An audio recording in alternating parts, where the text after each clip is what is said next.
వరంగల్ జిల్లాలో శ్రీ భద్రకాళి ఆలయంలో నిర్వహిస్తున్న శాకాంబరి నవరాత్రి మహోత్సవాలు నేటితో ముగియనున్నాయి.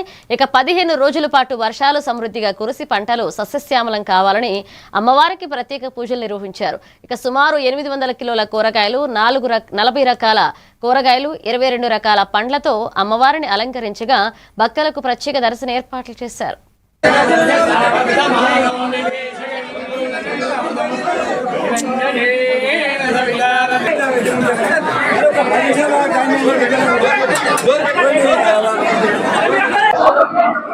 భద్రకాళి శరణమ్మ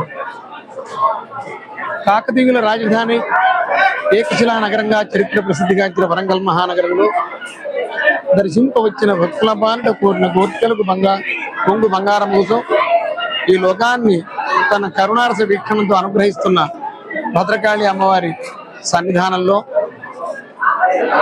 గత 15 రోజుల పాటుగా ప్రాకాంత దీక్షాపూర్వక తిథి మండల దేవతా యజన పురస్సరంగా జరుపబడ్డ శాకంబరి నవరాత్ర మహోత్సవాలు ఈరోజు ఆషాఢ శుద్ధ పౌర్ణమి రోజుకు సుసంపన్నమయ్యాయి. ఒకసారి 100 ఏళ్ల కరువు వచ్చిందట. మునులంతా అమ్మవారిని ప్రార్థిస్తారు. మరి ఈ గ్రీష్మ ఋతువులోనే ఎందుకు ఈ ఉత్సవం చేయాలంటే నాట్లు జరిగి విత్తులు విత్తే సమయం ఇది.